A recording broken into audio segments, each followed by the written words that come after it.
Salut, c'est Raph et bienvenue sur Rupture Co, le podcast où j'interviewe des gens qui, eux, ont enfin décidé de ce qu'ils veulent faire lorsqu'ils seront plus grands. Bonne écoute.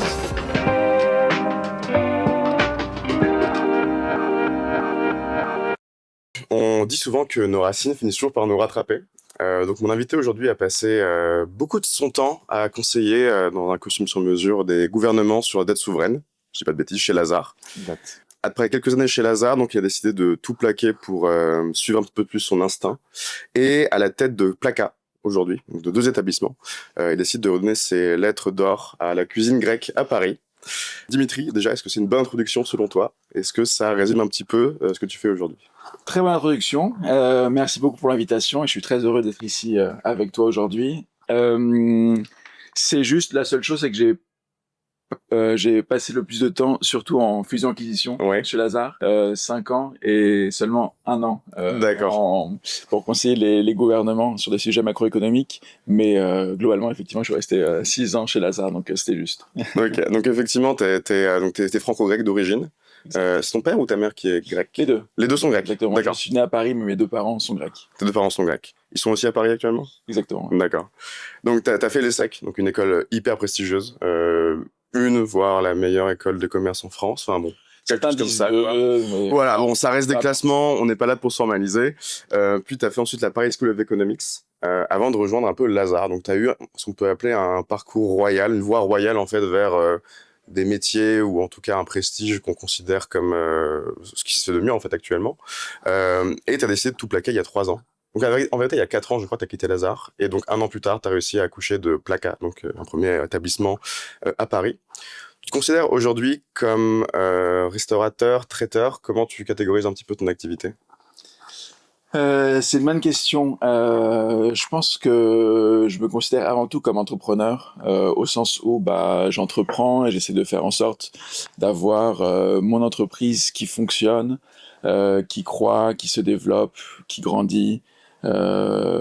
Et donc c'est ça qui m'intéresse le plus avant tout. Et en tout cas, c'est ce qui me motive tous les jours. Ok. Après, ce qui est intéressant, c'est que j'ai choisi une entreprise où j'ai choisi un secteur qui est un secteur avant tout passion. Et en fait, je ne pense pas qu'on puisse diriger un restaurant ou des restaurants comme on dirige d'autres boîtes, parce que pour le coup, il faut vraiment être passionné pour que...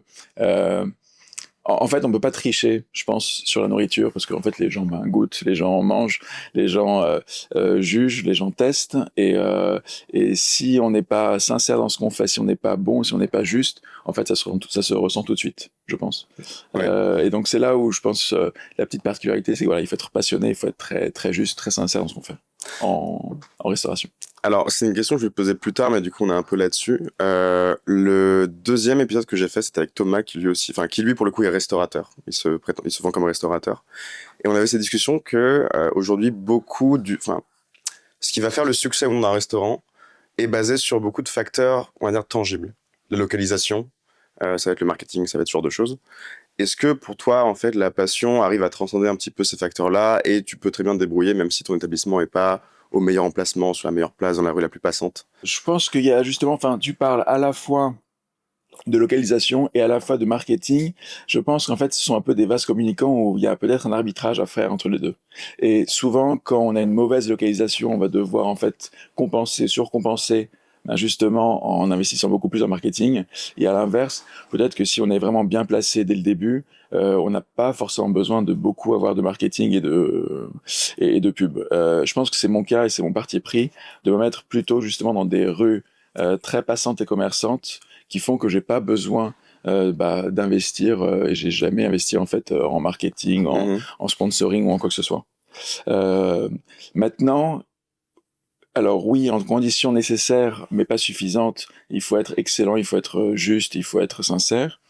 Mais c'est vrai que malheureusement, en fait, si on est dans une rue complètement paumée ou dans un endroit vraiment très reculé, c'est pas si facile que ça d'amener du monde. Il y a quelques distinguos à faire.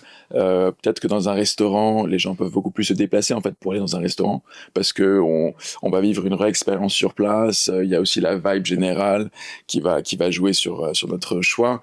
Quand on est plus de la vente à emporter, quand on est plus un traiteur, il y a moins ce sentiment en fait de vibe sur place générale. Donc peut-être qu'on est moins un lieu de destination. Et donc les gens vont peut-être moins se déplacer. Voilà. Ça c'est juste un petit aparté sur mon activité à moi de traiteur vente à emporter. Ok, très clair. Et donc, est-ce que tu considères ce qu'on fait là actuellement tous les deux, ou comme l'épisode de Chef que tu as fait il y a quelques mois, je sais plus exactement, comme du marketing? Non, parce que j'ai pas l'impression que je vends forcément plaquage. Je sais pas si je donne forcément envie aux gens, après m'avoir écouté, de se dire ah, faut absolument que j'aille goûter ça moussaka. Peut-être, j'espère, mais c'est pas du tout mon objectif, mon but. Ouais. Non, mon objectif c'est plus de partager ce que moi j'ai pu vivre en fait, et peut-être que ça va. Je sais en tout cas que pour avoir eu plusieurs échos. Plusieurs retours à chaque fois. Je sais que souvent ça parle à beaucoup de gens. Il y a beaucoup de personnes qui justement se posent des questions sur leur carrière en fait. Ok, je comprends. Alors du coup c'est très très bien, on va parler de Plaka un peu plus tard. J'aimerais qu'on vienne un petit peu sur l'avant Plaka, ce qui t'a mené à créer Plaka, jusqu'au lycée, jusqu'à on va dire l'enfance, pour comprendre un petit peu comment tu t'es construit, comment t'as fini en fusion-acquisition, en M&A, Fusac, peu importe, qui pour moi et beaucoup de gens reste un peu quelque chose de très nébuleux, et à mon sens, je le pense pas mal, mais c'est un peu l'archétype du métier qui te prend 20 heures par jour, qui te prend en entier. Donc à toi d'être résistant ou pas. Voilà, j'ai envie de comprendre un peu tout ce cheminement. Ouais. T'étais quel type d'élève au lycée? Je travaillais beaucoup. Je travaillais beaucoup parce qu'en fait, quand on sait qu'on veut faire une grande école, en fait, c'est un peu, c'est j'avais dit du rétro-planning, mais quand on sait qu'on veut faire une grande école, on sait qu'il faut entrer dans une très bonne classe prépa, et pour entrer dans une très grande classe prépa, il faut en fait avoir été très bon, avoir de très bonnes notes au lycée, et pour avoir de très bonnes notes au lycée, il faut avoir été bon aussi en troisième. Donc en fait, je pense que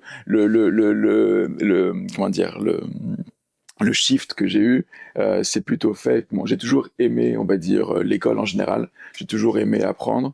J'ai toujours aimé, oui, apprendre de nouvelles choses. En revanche, c'est vrai que c'est vraiment, on va dire, en troisième que je me suis dit, ok, bon, je sais à peu près que je veux faire quelque chose idéalement d'excellent. J'ai envie d'être vraiment très bon dans ce que je fais, mais je sais pas du tout dans quoi. Je sais juste que voilà, effectivement, les grandes écoles, c'est une belle école pour apprendre et pour se former, pour développer sa façon de réfléchir, de travailler, etc. Donc je savais que je voulais faire ça. Je savais pas exactement quel métier du tout. Et d'ailleurs, c'est aussi pour ça que j'ai pris plutôt une école de commerce. Une école de commerce, c'est quand même une école généraliste. Très généraliste. J'avais fait S avant en première et en terminale. Ça aussi, c'est très généraliste. Donc en fait, j'essayais à l'époque de me fermer le moins de portes possible. Exactement. Et donc j'étais quelqu'un qui était très studieux. En plus, je faisais de la musique à côté du violoncelle, du piano. J'étais d'ailleurs dans une classe musicale en fait de la 6e à la 3e. On avait des horaires aménagés pour faire de la musique en parallèle. Et puis après, voilà, j'avais des options. J'avais pris du grec ancien en LV3. J'avais mon grec moderne en plus en LV3. Donc c'est vrai que voilà, je faisais vraiment beaucoup de choses parce que bon, j'aimais ça, mais c'est vrai que ça me prenait beaucoup de temps. Et finalement, je pense avoir limite travaillé plus, c'est vraiment ridicule de dire ça, mais en termes d'heures, en termes d'investissement, franchement, en tout cas avec le recul, je me dis, mais je travaillais vraiment énormément, en tout cas au lycée, limite plus qu'en prépa, quoi. Donc ce qui est vraiment contradictoire et contre-intuitif. Mais... Ce qui est surprenant, ouais.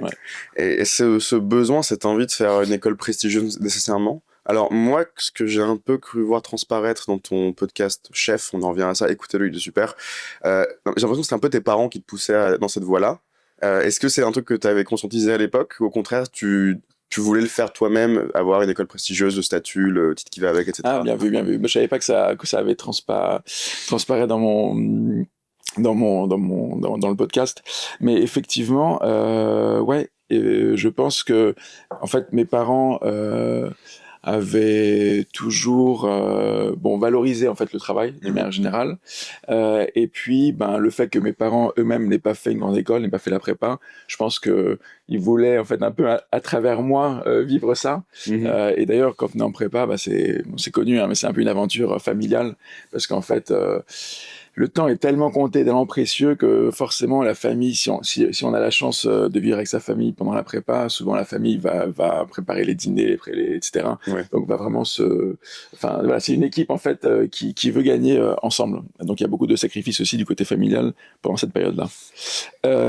Et donc effectivement, donc mes parents, je pense, à travers moi, voulaient, on va dire, toucher un peu l'excellence et atteindre un peu l'élite aussi française, vu qu'eux étaient grecs. Et donc c'est pour ça qu'ils avaient, d'ailleurs, dès le début, hein, à l'âge de 4 ans, ils m'avaient mis dans une école, à l'école alsacienne, qui est une école privée, mais qui est une école laïque. Dès le début, voilà, aussi parce qu'il fallait me mettre dès le début dans un environnement, on va dire, favorable à réussir, hein, c'est dans la vie sans en avoir honte, on peut le dire. Oui, bien sûr. Et donc, ils t'ont inculqué cette valeur du travail, de réussir, d'avoir les belles études, etc. derrière.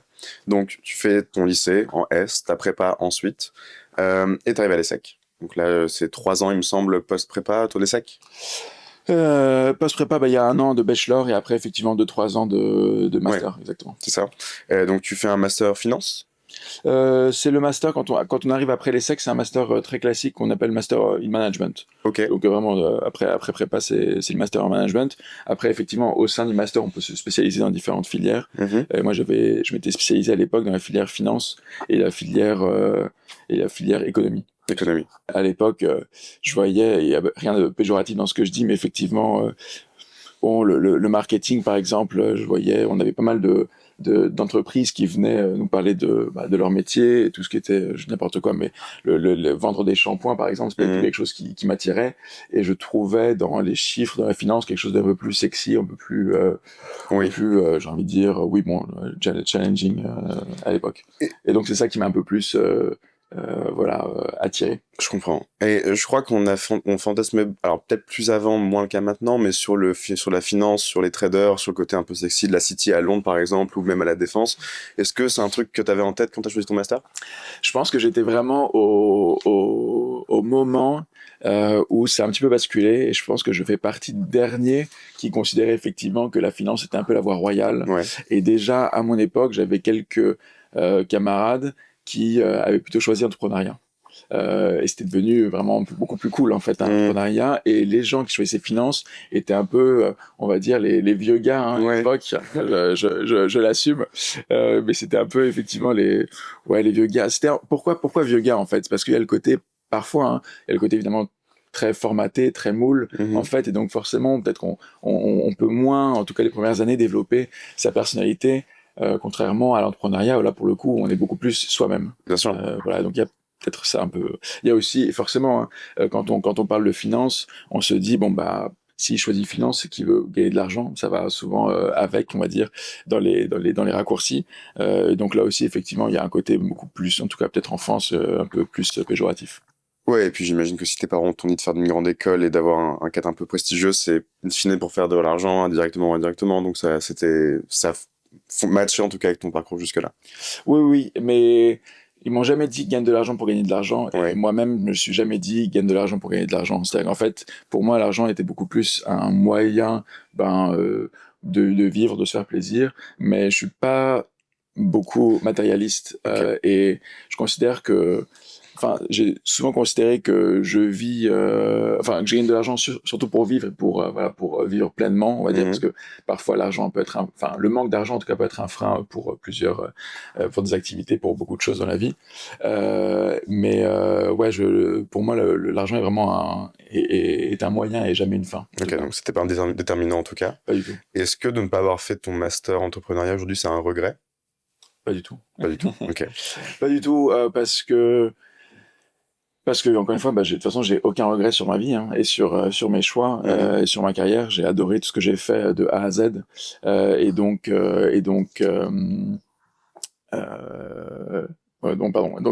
effectivement aucun regret à ce niveau-là.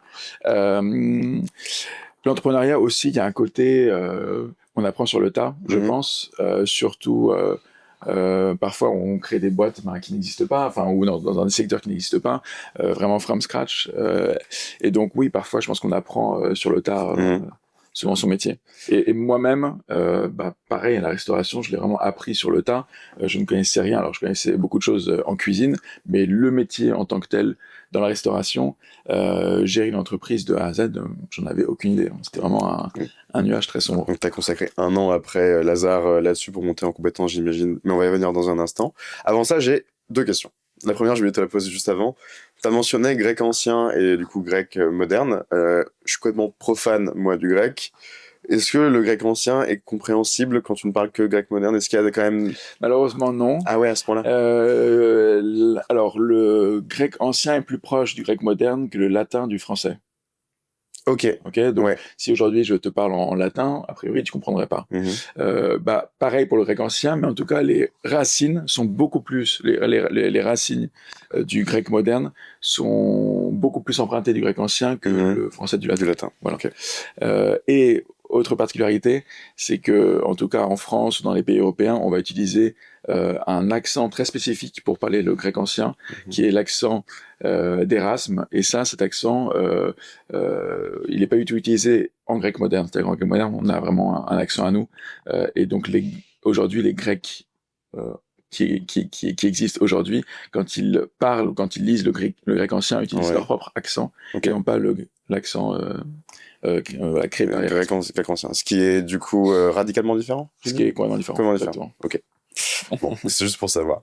Une chose dont on a parlé avant de commencer l'enregistrement, c'était ta passion pour la musique. Donc aujourd'hui, tu mixes, tu produis aussi beaucoup en parallèle de ton travail.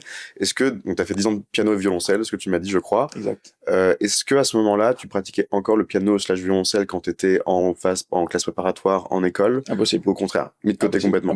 Impossible. Okay. Malheureusement, impossible. Encore une fois, parce que juste on a 24 heures dans une journée. Aussi parce que non seulement le temps est très compté en prépa, mais aussi parce qu'il faut dormir, c'est bête à dire, mais en fait, énormément dormir aussi pour être en forme tous les jours et pouvoir emmagasiner toutes les infos qu'on apprend en cours. Donc malheureusement, il a fallu faire une croix, en tout cas mettre entre parenthèses la musique à ce moment-là. Mais en fait, dans ma tête, tu me posais aussi la question qui j'étais en troisième. Je pense qu'en troisième, dans ma tête, j'étais quelqu'un qui sentait qu'il fallait qu'il crée d'une manière générale et qu'il ait son entreprise, ça c'était sûr, mais aussi que j'allais avoir suffisamment de temps et que j'allais avoir, on va dire, les conditions financières suffisantes pour faire de la musique à côté. Te permettre, ok. En fait. Et donc, aujourd'hui, j'ai quasiment atteint ce dont j'avais rêvé quand j'étais plus petit. Tout fait sens en fait. Tout fait sens finalement. A posteriori, tout fait sens. C'est toujours comme ça, c'est facile. Et donc, avant de faire sens, on est passé par Lazare. Donc, on a déjà parlé, mais donc t'as fait 1 an du coup en comment t'appelles ça comme métier, banquier On appelle ça conseil au gouvernement. Conseil au gouvernement. D'accord. Oui, c'est ça. Conseil au gouvernement, jusqu'au jour où on te dit, tu parles grec, super, on a un dossier grec à te filer, donc un dossier de MNS, si j'ai bien compris. Exact. Et là, tu rentres dans la boucle donc, du MNA pendant 4 ans, à peu près, c'est ça. Alors, parle-moi un petit peu du MNA. Ce que j'ai comme image, comme tu dis, c'est vraiment quelque chose de... c'est un truc qui te prend tout ton temps. Tu dors, tu manges, tu respires MNA, et tu consacres toute ta vie, et si tu arrives à en sortir au bout de 3, 4, 5 ans, t'as quand même un CV, mais somptueux. C'était l'intention dès le départ. Tout est relatif, hein, évidemment. Quand on dit somptueux, etc., c'est évidemment... pour certains, mais c'est pas du tout une vérité. On est d'accord. Mais de manière très pragmatique, quand tu sors d'école de commerce, finance, tu fais MNA, bon voilà, c'est un peu la voie royale comme on en parlait. De ce que j'ai ressenti en te lisant et en t'écoutant déjà auparavant, c'est que tu adorais ça. J'ai adoré ça. Ouais. Exact. Et pourtant, je partais vraiment du mauvais pied parce que j'étais sûr que ça n'allait pas me plaire. Et d'ailleurs, je l'avais dit dans l'autre podcast, et je pense que des personnes sont revenues là-dessus, ils m'ont dit, mais comment tu t'exprimes, comment tu oses dire ça? Oui. Évidemment, c'est ultra péjoratif. Ça, c'est exactement ce que je pensais avant de commencer le métier. Donc c'est vraiment très clair. Et évidemment, mon jugement là-dessus a complètement changé, sinon j'aurais pas fait ça pendant 5 ans. Mais effectivement, dans mon imaginaire, en tout cas, et encore, ça qui est drôle, c'est que même à l'époque où c'était encore, on va dire, la voie royale, même dans ma tête, à l'époque, c'était vraiment un métier, en fait, très... je le voyais comme évidemment pas dévalorisant, mais en fait comme quelque chose de très aliénant peut-être, ou un métier effectivement qui n'était pas du tout en accord en tout cas avec mes valeurs, parce que je le voyais aussi comme un raccourci. Ce sont que des gens qui aiment l'argent et qui veulent gagner beaucoup et qui n'ont pas de vie et qui sont des requins, etc., etc. Vraiment tous les préjugés, tous les clichés que l'on peut avoir là-dessus. C'est l'image que j'en ai aussi un petit peu. Et à l'époque, d'ailleurs, il y avait un très bon ami que je salue qui lui avait signé d'ailleurs chez Lazare et qui m'avait dit, j'y vais, je vais chez Lazare. Et moi, ma première réaction, c'était, mais franchement, pourquoi tu fais ça? Tu vas vraiment être un esclave en or pour faire ça. Enfin, vraiment, voilà. Bon, bref. Et donc, j'avais jamais voulu faire ça, même si j'avais encore une fois fait une spécialité finance à l'ESSEC, j'avais jamais voulu faire du M&A. Et pourtant, en fait, on m'a mis effectivement, par hasard, parce que je parle les Grecs modernes, on m'a mis sur un dossier M&A, et parce que, en fait, il a fallu que j'apprenne très vite beaucoup de concepts financiers assez complexes, qu'il fallait que j'aille me déplacer en Grèce, que j'aille voir les clients, que je comprenne, donc en l'occurrence mon premier projet. Déjà, est-ce qu'on est au clair sur ce qu'est le M&A ou pas, le métier en soi? Alors, pour moi, c'est conseiller des entreprises qui veulent en racheter d'autres ou alors fusionner avec d'autres entreprises. Exactement, ça sera parfait. Dans le cas contraire, conseiller pour se faire racheter. des investisseurs qui effectivement veulent vendre leur entreprise, enfin leur ownership. Tu fais bien de le rappeler en tout cas. Exactement. Donc tout ça pour dire quoi? Que j'ai fait. Donc, tu as eu ce dossier-là en grec moderne. Effectivement. Ouais. Et donc, tout ça pour dire quoi? Que mon premier dossier M&A était la vente de ferries grecs. Et donc, quand on vend une entreprise, il faut s'intéresser à l'entreprise et vraiment la comprendre dans les moindres détails, et d'un point de vue stratégique, d'un point de vue financier. Et donc, en fait, tout ça, à nouveau, j'ai dû apprendre. Et donc, en fait, apprendre, s'intéresser à une entreprise et surtout au management de l'entreprise. C'est ça aussi que j'ai adoré. Et pour la première fois, je parlais, et c'est ça aussi qui m'a donné envie ensuite, par la suite, de créer mon entreprise, c'est que je parlais à des gens qui étaient vraiment passionnés, en fait, de leur métier et du produit qu'ils vendaient. Et donc, encore une fois, c'est ça que j'adore, c'est que peu importe, quand on parle à des chefs d'entreprise, quand on parle à des CEO, des CFO, peu importe le produit qu'ils vendent, ça peut être un produit ultra sexy comme le produit le moins sexy du monde. Je me rappelle notamment, j'avais fait chez Lazare, j'avais travaillé sur des joints de caoutchouc de voitures, donc voilà, quelque chose qui a priori n'est pas le truc le plus sexy au monde. Même là, même dans leurs yeux, on voit encore une fois la petite étoile qui fait que voilà, ils sont passionnés, ils sont excités par leurs produits et ça j'adore. Et donc tu fais ça pendant quelques années, tu le dis toi-même, tu es hyperactif. Ouais. C'est ça comme hyperactif. Oui, pas diagnostiqué. Oui, mais j'entends. Mais hyperactif au sens où j'ai toujours besoin d'être dans le mouvement et de faire et de créer. Ok. Et donc, ce que tu dis aussi, c'est que tu finis par un peu t'ennuyer. Je sais pas si le mot c'est ennuyé, mais en tout cas, voilà, il y a une routine qui s'installe, j'ai l'impression, et le M&A ne coche plus la case qu'elle a coché auparavant. J'avais le sentiment, encore une fois, c'est très personnel, j'avais le sentiment d'avoir fait un peu le tour et d'avoir beaucoup moins à apprendre. En fait, que voilà, souvent il y a une courbe d'apprentissage quand on commence un métier, quand on commence dans une entreprise, et cette courbe d'apprentissage, elle est souvent très pentue, on apprend beaucoup au début, mais après, elle va peut-être un peu se tasser après quelques années. Et donc, dans mon cas, en tout cas, elle s'était tassée lorsque j'avais à peu près 30 ans. Lorsque j'avais 30 ans. Et je trouvais ça triste de me dire, ok, t'as 30 ans et t'apprends plus grand chose et t'es un peu limite dans une position en fait de très grand confort où tu fais ton métier, tu gagnes ton argent et t'apprends plus beaucoup. Bon voilà, c'était pas vraiment moi encore une fois qui ai besoin d'être toujours dans le mouvement, je trouve que j'étais plus vraiment dans le mouvement, j'étais trop dans le confort et pour moi à 30 ans c'était trop triste de me dire tu te résumes à ça, quoi. Exactement. T'avais pas l'ambition de peut-être monter en grade dans l'entreprise, de passer, je sais pas, manager, directeur, etc. C'est pas une chose. Complètement, et si, évidemment, et c'est là où ce que je dis est un peu débile parce que forcément quand on gravit les échelons et quand on change de poste, évidemment, il y a d'autres facettes du métier qu'on va apprendre, donc il y a encore une nouvelle courbe d'apprentissage qui va se créer, etc. J'avais pas forcément envie parce que globalement, le métier en tant que tel, encore une fois, je le dis, je le répète, je l'ai adoré et je le valorise énormément. C'est juste que, de mon point de vue, j'ai besoin plus d'être dans l'action. Et pour moi, quand on conseille des entreprises, quand on fait du conseil, ben, on n'est pas forcément dans l'action. Encore une fois, on est du côté plus spectateur. Ouais. On va donner des conseils. Et moi, j'avais besoin d'être du côté plus des créateurs et de ceux qui produisent. C'est ça en fait la différence. Je pense voilà, c'est très bête ce que je dis, mais pour moi il y a un petit peu deux équipes. Il y a l'équipe de les créateurs, les acteurs et ceux qui gravitent autour et qui vont juste faire une fonction de support. Exactement. Ce côté-là et ce côté-là aussi de responsabilité. C'est-à-dire qu'en fait, plus on est du côté de l'action et de la création, bah, plus on est responsable de ce que l'on crée, de ce que l'on fait. Et quand on donne des conseils, oui, évidemment qu'on est responsable des conseils que l'on donne, mais évidemment beaucoup moins parce que c'est pas nous qui prenons à la fin les décisions pour les entreprises. Donc tu avais ce besoin inhérent en fait de produire quelque chose qui t'était propre et peut-être d'avoir quelque chose de permanent plutôt qu'avoir des missions. Alors je sais pas comment fonctionne le MNS, si t'as plusieurs dossiers en même temps, t'en as un qui dure 6 mois, enfin voilà, mais plutôt que tout le temps donner ton temps, ta sueur et ton sang sur des projets qui finiront par aboutir et après passer à autre chose, et t'en auras jamais vraiment les lauriers, enfin c'est pas ton projet, c'est pas ton bébé, c'est celui de quelqu'un d'autre. T'avais ce besoin? Exactement.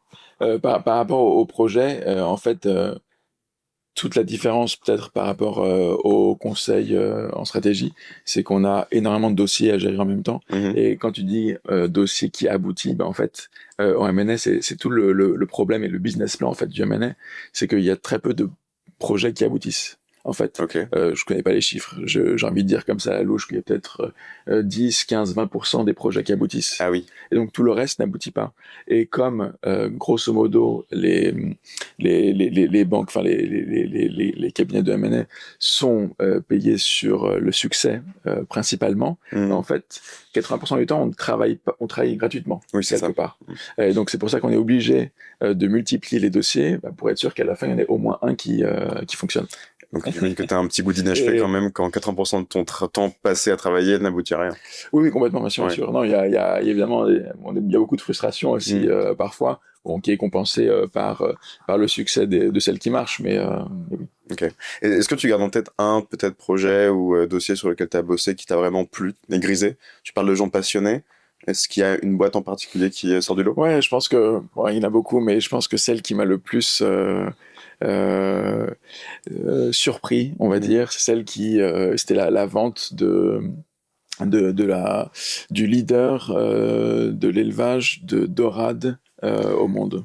Voilà. Oui, t'en as parlé de ça déjà. Oui. J'en ai parlé déjà parce que effectivement, encore une fois, la dorade, alors j'aime beaucoup la dorade, mais pardon, des dorades, c'était pas du tout quelque chose de forcément sexy pour moi de prime abord. Et encore une fois, quand on va dans les locaux, quand on va dans les bureaux du leader de la dorade, ça sent le poisson. Ah ouais. Vraiment, bon, désolé, mais ça pue le poisson. Franchement, partout parce que l'usine était vraiment, l'usine de préparation des poissons était juste à côté. Donc on est dans la salle de réunion avec le CEO, le CFO, et ça pue le poisson, quoi. Et ils ont beau mettre des parfums d'environnement, etc. C'est pire, ça se rajoute. Enfin bref, ça fait un micmac sensoriel pas possible. Donc voilà. Et pourtant, voilà, quand on parle les yeux dans les yeux avec le CFO, avec le CEO, ben, juste, ils sont trop heureux d'avoir développé une entreprise qui marche aussi bien, de vendre des poissons et d'ailleurs, franchement, au déjeuner, ils apportent du coup des poissons et on mange le poisson qui est très bon par ailleurs. Voilà, donc c'est drôle. Vraiment tout poisson, quoi. Et juste, ça ressemblait à quoi alors le coup? Est-ce qu'il y avait vraiment je sais pas, des poissons sur les murs en photo, j'en sais rien? Ouais, bien sûr. Ouais, bien sûr. Bien sûr. Et on m'a offert, j'ai été très très heureux, je l'avais mis dans mon bureau chez Lazare. On m'avait offert, en fait, dans les élevages de poissons. Bon, on peut d'ailleurs critiquer ou non l'élevage de poissons parce qu'effectivement l'élevage peut détériorer les sols en fait, à cause des déchets des poissons. Bon, ça c'est un débat sur est-ce qu'il faut ou non élever les poissons dans la mer. Mais en tout cas, j'avais une très très belle image.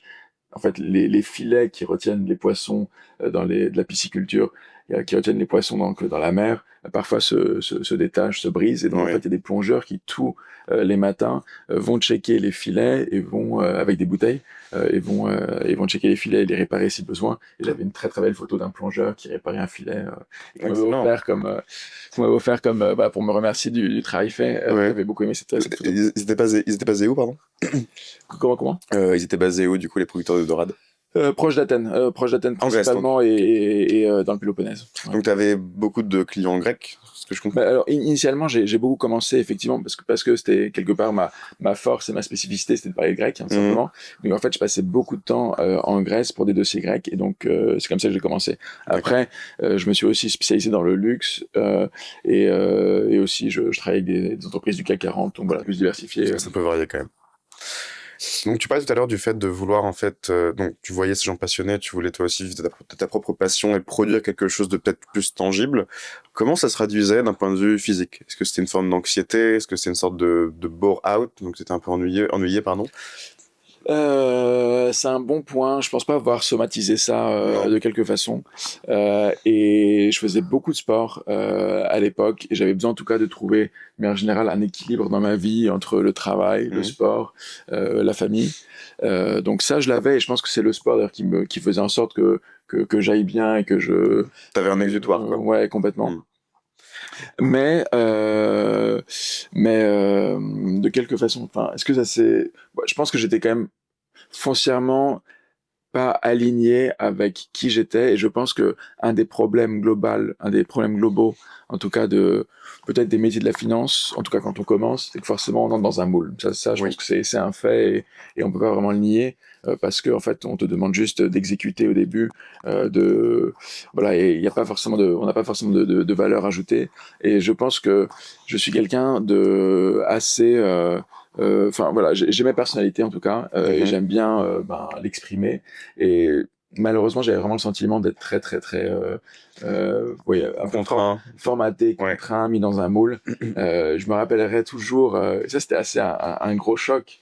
Mais dans les premiers mois de M&A, dans les premiers mois, oui, au conseil au gouvernement, je me rappelle que voilà, peut-être que j'étais un peu trop grande gueule ou en tout cas, je voulais un peu exprimer mon opinion. Parfois, je remettais en question en fait ce qu'on me demandait de faire et ce qu'il faut absolument jamais faire en finance. Enfin, en tout cas, dans les premières années. Pas qu'on est arrivé, quoi. Voilà, mais moi j'étais novice et je ne savais pas et je l'ai appris un peu à mes dépens. Et je me rappelle que voilà, un jour j'ai reçu juste un mail d'un MD, donc de quelqu'un très très haut placé qui m'a juste dit Dimitri, stop, juste fait. Voilà. Ah oui. Ah, ces trois mots m'ont refroidi et m'ont dit ok, je vais me calmer. Tu t'es calmé. Ouah, la vache, c'est brutal. Ouais. C'est bien en tout cas d'avoir osé, et puis bon, au pire, Ah oui, non, mais aucun regret. Hein, ouais. Ça valait le coup de tenter. Est-ce que cette impression un peu d'ennui et de vouloir faire autre chose, tu le ressentais chez d'autres collègues peut-être? Oui, alors c'est pas une surprise et c'est pas ouais, c'est pas une surprise que y a un énorme turnover en M&A et qu'il y a beaucoup de gens qui partent après 2 ans en général. En tout cas, à mon époque, c'était au bout de 2 ans que les gens partaient parce que ils avaient vite fait le tour, parce qu'ils s'étaient un peu aussi cramés. D'ailleurs, là, j'ai une médaille de 10 km. 10 km, c'est pas un marathon, mais j'aime bien dire aussi que parfois, le M&A ou il y a quelques métiers comme ça qui, quand ils demandent beaucoup d'énergie, moi j'aime bien les voir un peu comme des marathons et et essayer un peu de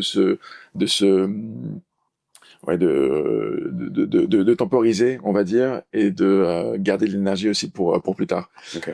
Donc souvent il y a quelques personnes qui ont pu cramer, on va dire, du jus trop vite, et donc après 2 ans, en fait, étaient beaucoup trop fatigués ou exténués, et donc on préférait partir.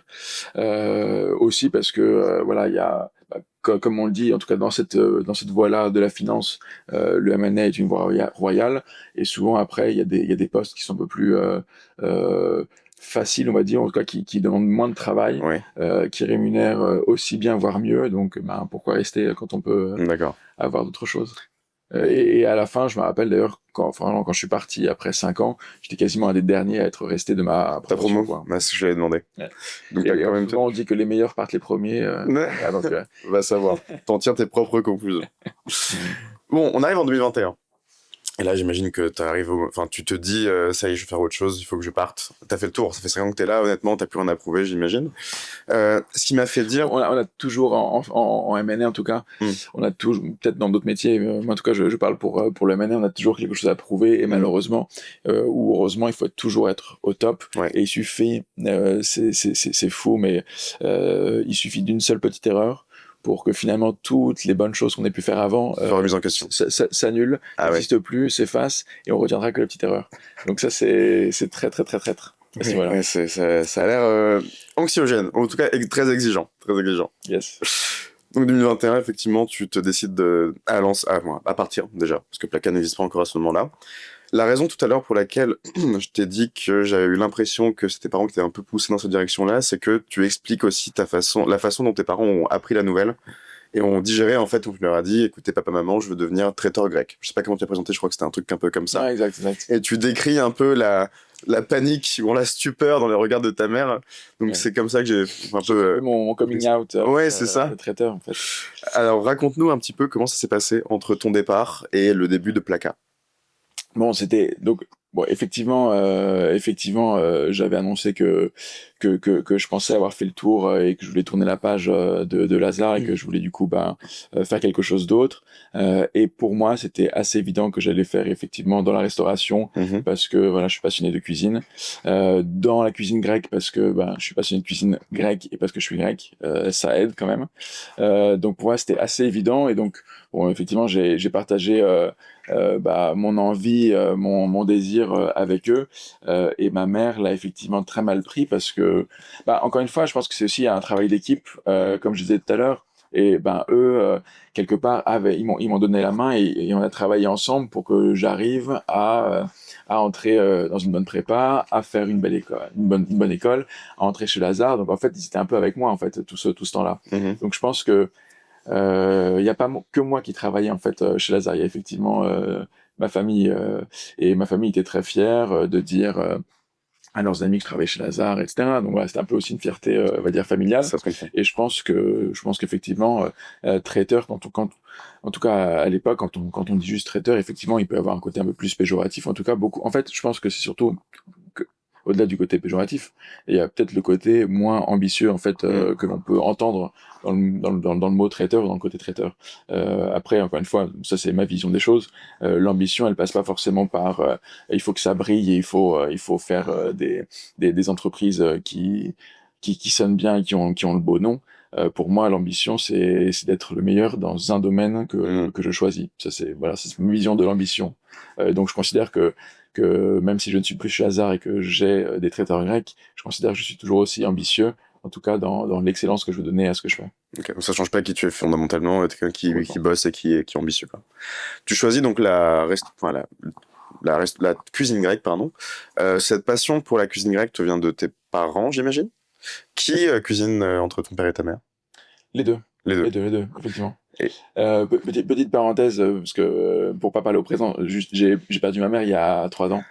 Donc tout à l'heure, c'est juste pour revenir sur le fait que mes parents habitaient à Paris. Donc mes parents habitent à Paris. En tout cas, mon père habite à Paris, mais ma mère effectivement est partie il y a 3 ans ou 4 ans. Et bon, on pourra revenir d'ailleurs après parce que c'est aussi peut-être un des moteurs en fait qui ont fait que j'ai changé de voie. Ça te dérange pas d'en parler du coup? Pas du tout. Ok, très bien, c'était pour savoir. Et donc par rapport à mes parents, effectivement, mes 2 parents ont toujours beaucoup cuisiné. Et il y avait toujours des odeurs en fait dans mon appartement. Je l'avais dit aussi la dernière fois, mais effectivement, on n'avait pas de hotte en fait chez moi et je trouvais ça dramatique parce que en fait voilà, on sentait la bouffe grecque. Alors, le tarama, il y a pas de cuisson dans le tarama, donc ça n'émane pas d'odeur. Ouais. Mais effectivement, les boulettes de bœuf, par exemple, je pense que désolé à tous mes potes qui étaient avec moi au collège, au lycée, parfois peut-être que je sentais les boulettes de bœuf. La boulette de bœuf. Mais donc effectivement, on n'avait pas de hotte, donc il y avait beaucoup d'odeurs de cuisine grecque chez moi. Et donc tu t'es un petit peu retourné dans cet environnement-là et te réapproprier un petit peu ces senteurs ou ces sensations. Il y a le côté en fait.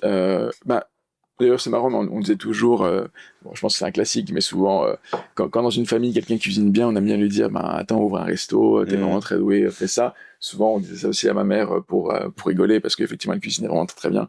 En fait, ma mère cuisinait du lundi au vendredi, et mon père était plutôt le cuisinier du week-end. D'accord. Voilà comment ils se répartissent un peu les tâches.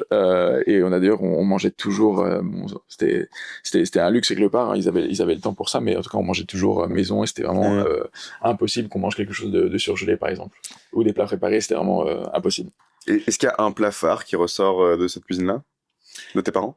Bah, je pense que c'est boulettes de bœuf. Hein. Franchement, Boulet de bœuf. les boulettes de bœuf, et notamment une avec une sauce tomate exceptionnelle, un peu comme des polpettes et italiens. Donc Ouais. effectivement, on prenait des boulettes de bœuf grecques, keftedes, avec de la sauce tomate italienne, et on mettait ça sur les pâtes. Et c'était Cuisine vraiment- fusion, quoi. Absolument. C'était des souvenirs impérissables. Donc, t'annonces ça à tes parents en 2020. Enfin, d'ailleurs, quand? Parce que Lazare finit en 2021, Placa commence en 2022. Ouais, effectivement. Alors la frontière est un peu floue entre quand j'ai commencé, etc. En fait, si on reprend juste la chronologie, donc je vais parler très brièvement effectivement de ma mère, sans du tout entrer dans le pathos, dans le drama. Mais effectivement, donc mes deux parents sont tombés malades en fait au même moment, très gravement les deux. Et effectivement, ma mère était vraiment très très malade. Ça c'était vraiment assez, comment dire, oui, assez problématique pour moi en tout cas. J'avais pas le temps, j'avais même pas une demi-heure en fait pour l'appeler par jour tellement je travaillais chez Lazare. Et donc j'avais demandé, donc c'est d'ailleurs un peu le sujet hein, de la rupture co ici. J'avais demandé en tout cas à Lazare. Dans un premier temps, j'avais réussi à avoir ce qu'on appelle un congé sabbatique en fait chez Lazare, parce que ça faisait justement plus de 5 ans que je travaillais chez Lazare. J'avais le droit d'avoir un congé sabbatique, et ce congé sabbatique, je l'ai dédié à m'occuper de ma mère pendant 3 mois. Et parce qu'en fait, bon, on savait, enfin les médecins savaient en fait que sa vie, voilà, allait se terminer vraiment dans quelques mois, que c'était vraiment que ça allait être assez immédiat. Finalement, elle est restée en vie un peu plus longtemps que prévu, et donc il fallait que je retourne chez Lazare, mais j'avais déjà en fait shifté dans ma tête, et je savais que j'avais pas l'énergie ou l'envie de vouloir y retourner, et j'étais en fait déjà dans mon autre phase de vie à me dire bah en fait je vais faire mon entreprise, et ensuite ben, commencer vraiment à prendre du temps pour créer l'entreprise. Dans la préparation d'entreprise, tu mentionnais tout à l'heure que tu n'avais aucune expérience dans la restauration, dans le fait de traiteur, etc. Comment tu as appréhendé ça ouais, voilà. Comment tu t'es en fait formé sur cette partie-là? Sur le tard, en faisant des erreurs. Hein, forcément. En fait, alors bon, j'avais de la chance, j'avais quelques amis qui travaillaient en restauration, mais vraiment 2-3 max. C'était pas du tout un milieu que je connaissais. Eux-mêmes avaient appris récemment aussi à gérer un resto, donc pour eux c'était assez nouveau. Ils m'ont donné quelques contacts, c'est comme ça qu'on commence, quoi. On a 2-3 contacts dans un numéro, dans un téléphone, on appelle, et puis voilà, on essaie de débroussailler le terrain le plus possible. Mais au début, il y a un côté un peu abyssal, il y a un côté un peu, comment dire, vertigineux en fait, hein, de se dire mais par quel bout je vais prendre ça, et je ne sais pas par quoi commencer. Alors bon, la base c'est de se dire bon bah pour un resto, il faut quand même un local. Ça, je pense que tout le monde à peu près a l'intuition pour se dire qu'il faut trouver local. En plus, on était durant le Covid, donc durant le Covid, pas si facile de trouver un local parce qu'effectivement toutes les entreprises, enfin tous les restaurants étaient sous perfusion, et donc vivaient parfois artificiellement en fait, ou survivaient de façon artificielle. Et donc moi j'avais malheureusement je trouvais pas de local. En fait j'ai mis 1 an quand même à trouver un local. Voilà, et donc en attendant on essaye de développer un peu la marque, se dire bon, bah quelle va être, enfin c'est bête hein, mais trouver une DA en fait hein, pour la marque, donc le logo, les couleurs, quel esprit on veut donner, quelle est la vibe générale. Réfléchir à tout ça, et puis ensuite évidemment, et d'ailleurs ça rejoint un peu ce que je disais sur mes parents qui ont beaucoup compté pour moi, et qui continuent évidemment à compter pour moi, mais aussi dans la cuisine. Il y avait toujours cette recherche du bon, toujours cette recherche du bon produit, et donc ben ça faisait sens que je passe beaucoup de temps à trouver les bons fournisseurs aussi, et en France à Rungis, et aussi en Grèce pour tous les produits AOP, notamment Ouais. la feta par exemple, tous les produits qu'on ne peut trouver qu'en Grèce et qu'il ne faut que consommer, on va dire, depuis la Grèce. Voilà, ça c'était aussi important pour moi de trouver les bons producteurs. Ok. Et donc tu commences Placa avec, j'imagine, une carte réduite ou alors dès le début? Oui. Carte ultra réduite parce qu'en fait, Ouais. quand on prend le pari de faire tout maison de A à Z, par définition, surtout quand on commence et qu'on va pas avoir, on va pas avoir beaucoup de clients, il faut se préparer à ça. Mhm. Bah, en fait, on ne peut pas se permettre de faire une carte à rallonge parce qu'il y aura beaucoup trop de restes, il y aura des déchets en fait. Donc, une carte ultra réduite. En plus, bah, ils étaient que deux en cuisine, deux et demi parce que j'aidais à mes pauses, j'aidais aussi. Mais donc, on était deux et demi à cuisiner en fait.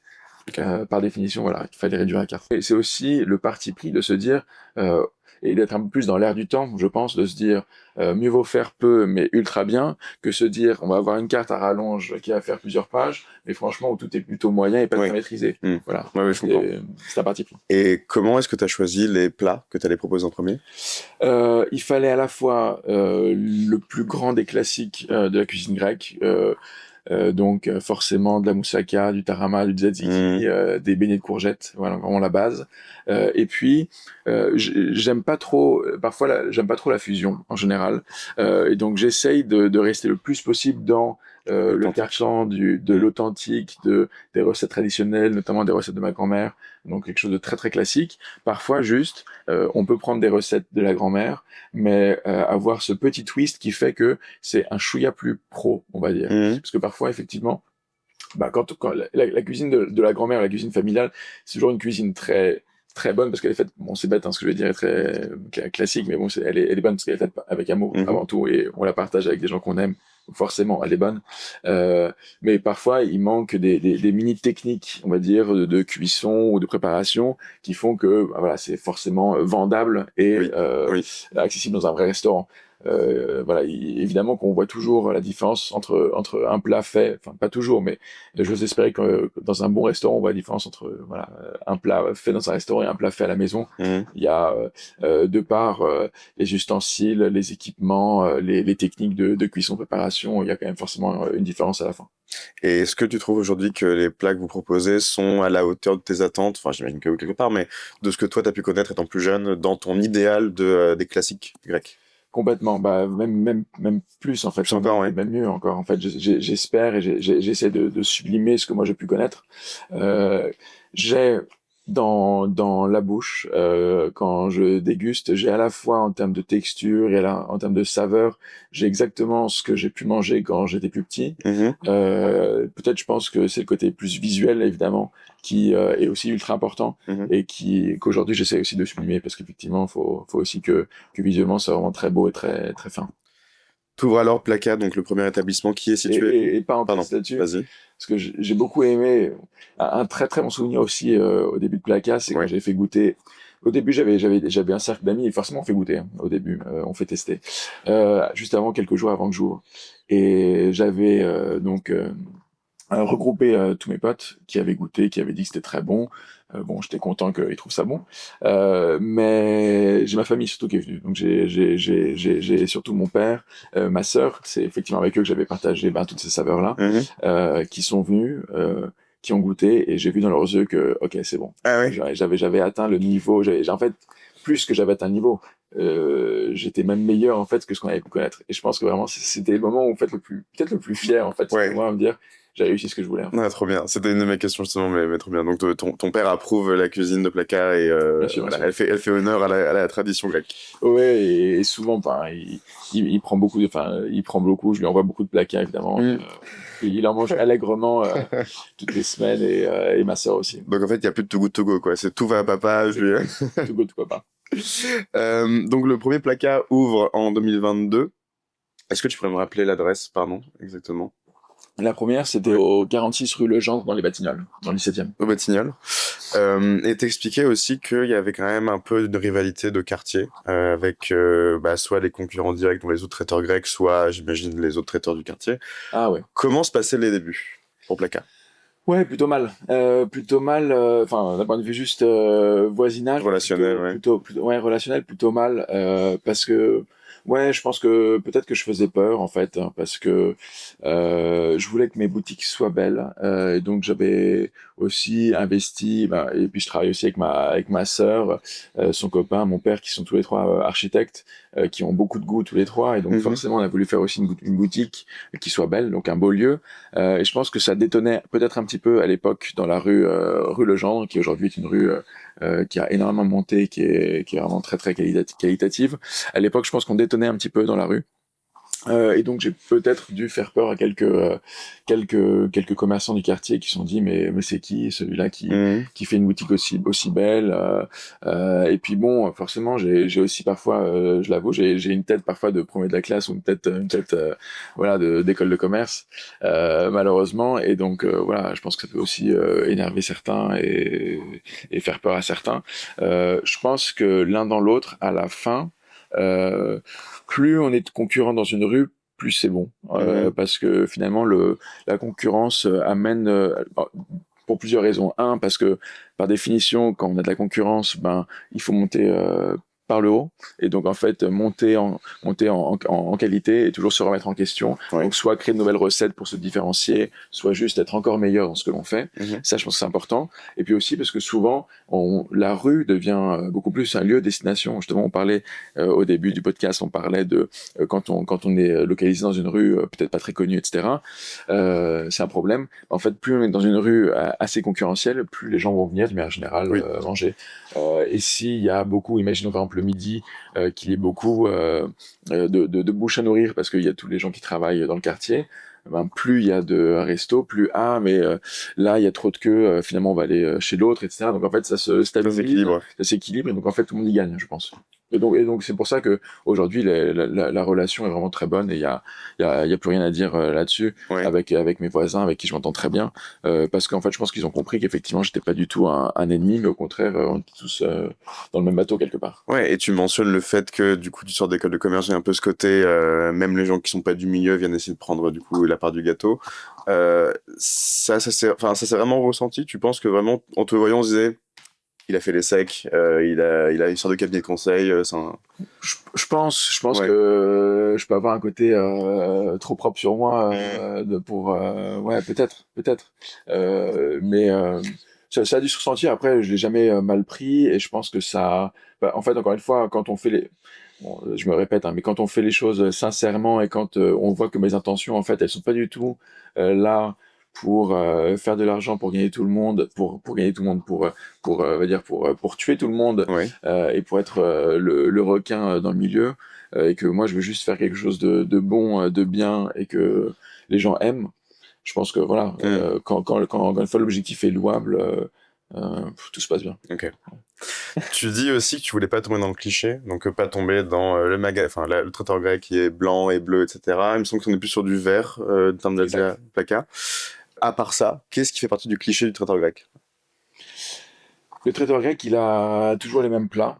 Il a toujours les mêmes saveurs dans les plats. Et en fait, qu'on aille au traiteur grec du 7e, du 16e ou du 20e, ils n'ont pas du tout le même nom, ils n'ont pas du tout la même aventure, et pourtant, c'est vraiment le même goût, c'est le même tarama. Ouais. Parce qu'en fait, ils achetaient tous principalement au même fournisseur, à la même centrale, et donc voilà, il y avait vraiment une uniformisation du goût, qui fait que voilà, pour moi c'est pas intéressant. Et il y a eu le Mhm. même problème avec les traiteurs asiatiques ou Oui, chinois complètement, oui.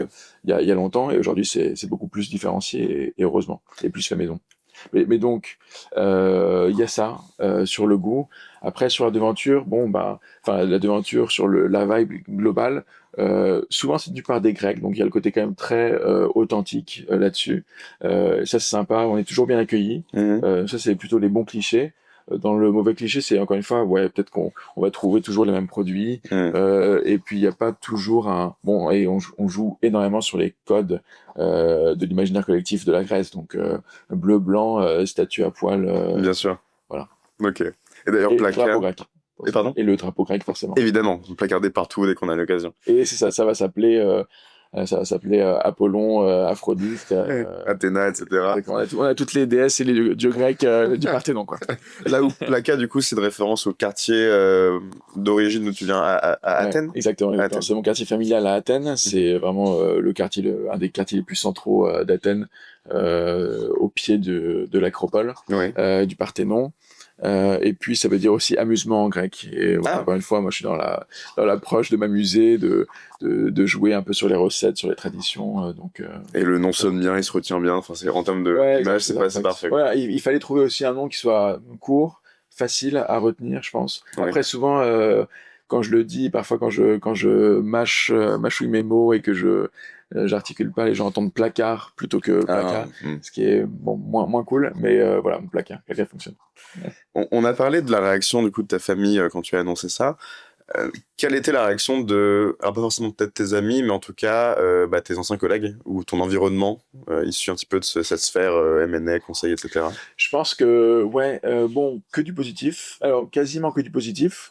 Certains me challengeaient et me challengent, et ils ont raison. Et je pense que souvent, d'ailleurs, quand on crée une boîte, ou quand on veut créer une boîte, c'est ultra important, d'être challengé, c'est-à-dire d'être sûr, en fait, qu'on est sur la bonne voie et que l'on veut vraiment faire ça.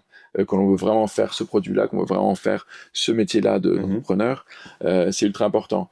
Et pour moi, c'est important en fait d'être mis face à des difficultés, à des contradictions. Donc par exemple, on me disait mais pourquoi ouvrir un secteur grec? Il y en a déjà tellement à Paris. Ouais.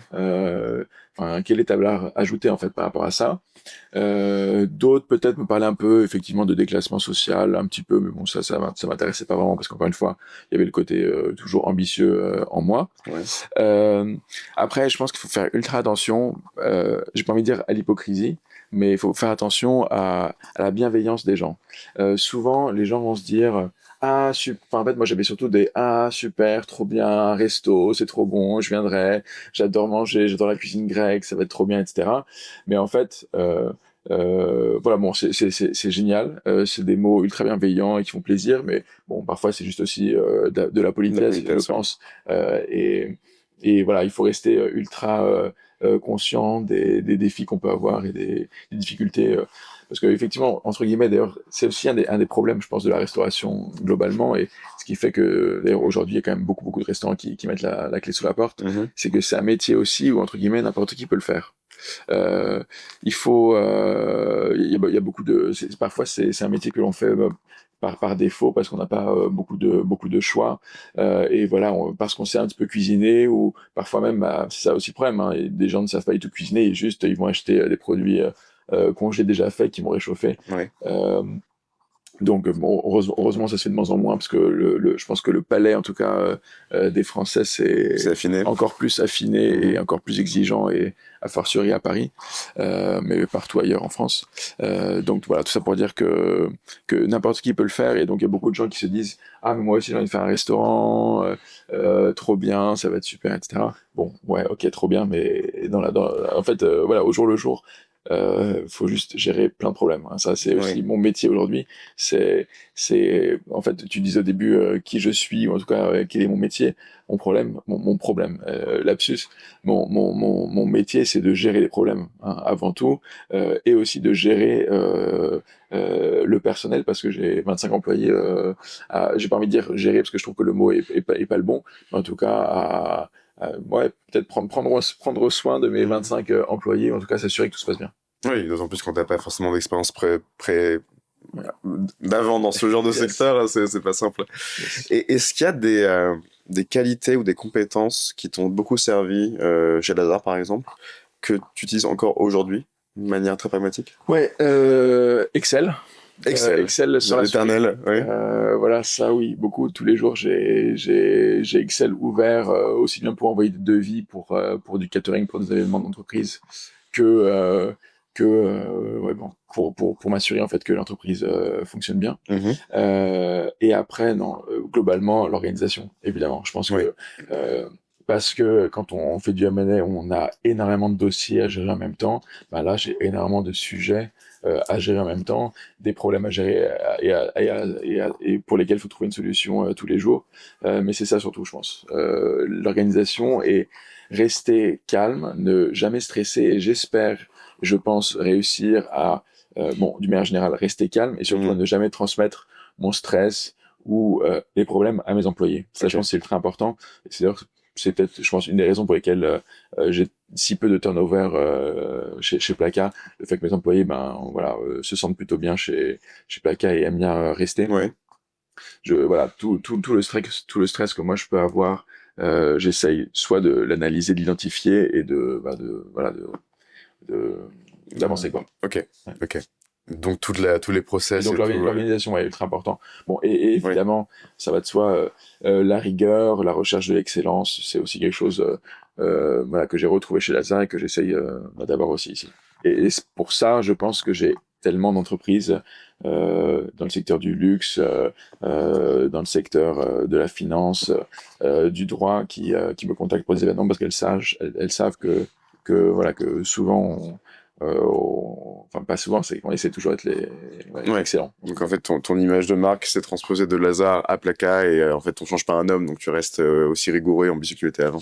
Et ça se ressent dans le Tarama. Au contraire, est-ce qu'il y a des choses qui te manquent aujourd'hui que tu n'as plus et que tu avais chez Lazare? C'est une bonne question qu'on me pose quasiment jamais. Je pense que ouais, je pense que d'une manière générale, ce qui va me manquer un petit peu, ce sont les interactions. Parce que même si j'ai beaucoup d'employés, je les vois pas forcément tous les jours. Je vais pas tous les jours en boutique. Et je pense que échanger sur des sujets pro, business, avec à l'époque, c'était soit des clients, des collaborateurs, des collègues. Aujourd'hui, je l'ai moins. Et c'est vrai que aujourd'hui, mon métier est devenu un peu plus seul ou isolé. En fait, je travaille beaucoup en télétravail principalement. Oui. Et donc, effectivement, ça manque. Les interactions, on va dire, humaines et sociales sur le niveau du taf. Évidemment, tout ce qui est le reste, j'ai mes potes, j'ai ma famille, mais sur le taf, ouais. Oui, parce que tu l'as mentionné, donc tu as fait 10 ans de violoncelle et de piano, la musique a toujours été un peu une passion et tu as dû la mettre de côté pendant de nombreuses années à cause lycée, prépa, école, etc. Donc aujourd'hui, tu as le luxe de pouvoir y reconsacrer plusieurs heures par jour, chaque semaine. Euh, donc c'est ton nouvel exutoire, là où tu passes beaucoup de temps pour créer, pour produire. C'est quoi l'ambition derrière?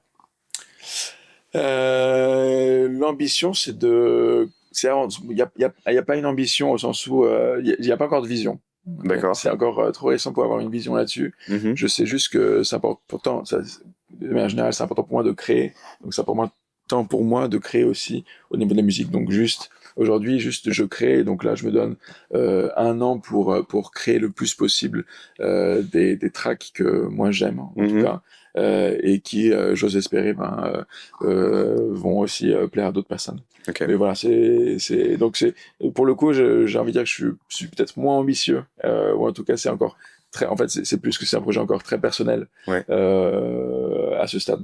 D'accord. Et t'as pas de SoundCloud, un truc comme ça où tu balances tes tracks? Si, mais c'est très, D'accord, tout est d'accord. Ce sera pour plus tard. Y a pas de souci. Exactement.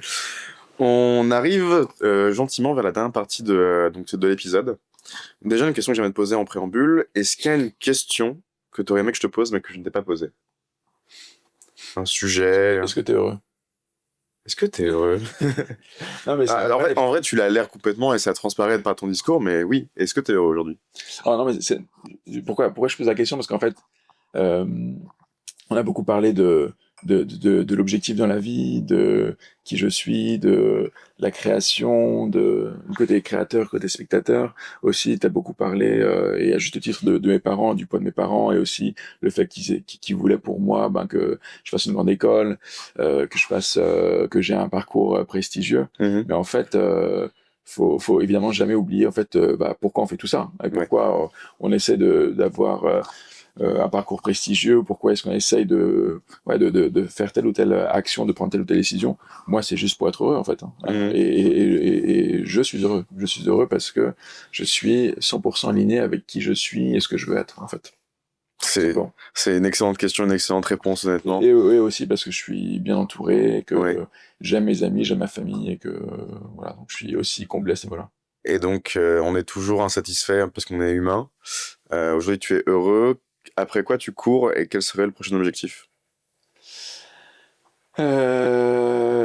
C'est compliqué de voilà. L'objectif, c'est de rester excellent. Et je pense que quand on est excellent, enfin, en tout cas, je considère que je suis vraiment très bon dans ce que je fais, en tout cas, que Plaka est très bon dans ce qu'il fait. Je vais plutôt le dire comme ça. C'est dur parce que j'ai pas forcément de plus grands objectifs en fait que de continuer à être vraiment excellent. Et donc voilà, donc c'est toujours se remettre en question en fait tous les jours, toujours continuer à goûter, à recueillir la satisfaction, le feedback des clients pour continuer à être vraiment excellent dans ce qu'on fait. Ok. Voilà, mais donc il y a pas l'objectif de se dire ah mais je veux en fait en avoir 15 dans 10 ans et puis voilà, c'est pas forcément tangible dans ce que je veux faire. Il y a pas forcément des chiffres que j'essaye d'atteindre. Oui. Voilà, c'est juste continuer à être excellent dans ce que je fais. C'est plus une image et ouais. Peut-être non, mais enfin peut-être l'ambition en tout cas c'est de continuer à promouvoir la marque et m'assurer que on devienne vraiment une référence dans ce que je fais. Ouais. Ok. Que Plaka soit encore là dans 50 ans, que ce soit mais le traiteur Plaka, une institution. Exact. Tu as mentionné aussi dans le passé ne pas vouloir franchiser en tout cas Plaka. Toujours dans cette ambition de rester authentique et de pas non plus devenir industriel. T'as ouvert un deuxième établissement, donc rue des Martyrs, je crois. Exact. Donc potentiellement un troisième, mais c'est pas une garantie pour l'instant. Exactement, si. Je pense ouvrir aussi potentiellement une troisième boutique dans proche République, idéalement, ce serait super. Peut-être dans le Marais, je pense. Dans le Marais. Cas, ouais. Ouais, ça. Ou dans le Haut-Marais que j'aime beaucoup comme quartier. Mais exactement. Mais encore une fois, il y a pas il y a pas d'ambition, de projet, pas de projet ultra défini ou en tout cas très bien, à très court terme. Très bien. Je vais maintenant te poser la question que Thibaut t'a posée quand je l'ai vu le dernier invité. Thibaut voulait savoir, quand tu garderas ta vie plus tard, quel moment tu aimerais garder comme le plus beau souvenir, ton plus beau souvenir. Alors que ce soit déjà vécu, ou au contraire, j'aimerais pouvoir faire telle chose et que ce soit mon plus beau souvenir de la vie. C'est un bon point. Je pense que ça va être bizarre ce que je vais dire, mais en fait, mon meilleur souvenir, c'est aujourd'hui. Et en fait, l'interview là, tu veux dire? Pardon, oui. C'est maintenant. En fait, c'est vraiment ce que je fais maintenant. Enfin, ce que je fais maintenant, c'est ce sont mes actions présentes qui, pour moi, sont le plus important. Donc effectivement, d'une manière générale, j'ai pas de regrets dans la vie, et donc en fait quand je regarde ce que j'ai fait derrière moi, avec les bonnes choses ou potentiellement effectivement évidemment j'ai fait des erreurs où j'ai pu prendre de mauvaises décisions, même celles-là elles m'ont appris de moi, et puis elles m'ont fait grandir, etc.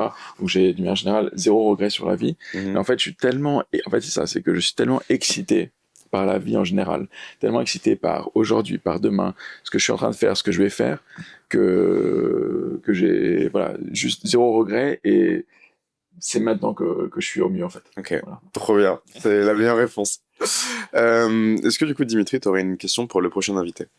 Ouais, ça rejoint peut-être un peu d'ailleurs celle de Thibaut, quelque part, mais une question que j'aime beaucoup poser, c'est, donc je vais la poser, c'est si tu as 5 millions, on va dire, d'euros qui arrivent dans ton compte en banque demain, est-ce que tu changerais ta vie, est-ce que tu changerais ton métier, surtout? Ok. Et donc tu répondrais quoi? Je peux te la poser aussi ou pas? Tu peux me la poser aussi. Alors déjà, je t'expliquais tout à l'heure que j'avais aujourd'hui 2 activités, une plutôt alimentaire et une en devenir sur laquelle on peut fantasmer. Déjà, si j'avais 5 millions d'euros... 5 millions, t'as dit, c'est ça? 5 millions. Non, mais c'est une belle somme. 1 million, ça peut être un peu trop court, là on est large. C'est vrai, 5. Je ferais du full-time, la vidéo, de la production, de la création, ce que je veux, des projets un peu à gauche à droite, mais je resterais là-dedans en tout cas. Moi, je pense que j'ai le goût du travail, et je peux pas juste ne rien faire et me reposer et juste vivre d'épicurisme, ça m'intéresse pas. Mais du coup, vu que j'ai trouvé, je pense que ce qui me passionne, je vais creuser là-dedans à fond. Trop bien. Et on verra ce qui se passe. Trop bien. Et toi, du coup? Ouais, moi c'est pareil. Enfin, en fait, encore une fois, je suis très heureux dans ce que je fais, et je me verrais pas faire autre chose que ce que je fais aujourd'hui, à savoir à la fois être avec Plaka et à la fois faire de la musique. Deux choses que j'adore, et je pense que je dédierais toujours autant de temps à ces deux passions. En fait, j'aime bien poser cette question parce que souvent, parfois peut-être que ça peut sonner comme un électrochoc pour certaines personnes et se dire mais en fait est-ce que je suis vraiment Aligné avec. heureuse avec ce que je fais, aligné. Et puis aussi j'aime bien parce que en fait encore une fois moi j'ai de la valeur travail d'une manière générale, j'aime travailler et c'est vrai que souvent les gens avec qui je m'entoure sont des gens aussi qui valorisent énormément le travail. Et donc je me reconnais dans les gens qui aiment travailler et je me reconnais beaucoup moins dans les gens qui n'aiment pas travailler. Et souvent, je pense que cette question-là et répondre, par exemple, quelque chose comme effectivement, ben, je veux juste être rentier, juste aller au Pilates tous les jours et faire et je sais pas, et faire du jardiner l'après-midi. Ouais. C'est pas quelque chose, voilà, c'est très cool et je ne juge pas, mais c'est juste pas quelque chose dans lequel moi je me Tu te reconnais. reconnais, effectivement. Voilà. Qu'est-ce que tu penses que du coup ton travail, que ce soit plaqué à la musique ou quoi, nourrit chez toi? C'est quoi? C'est une besoin de créer, c'est une besoin de faire quelque chose par lequel en fait tu peux, enfin pas le mot briller est un peu nul, mais je veux dire c'est une extension de toi et du coup si ça c'est beau, c'est bien, ça fonctionne, c'est prestigieux, c'est ce que tu veux, quelque part c'est un peu aussi ton identité.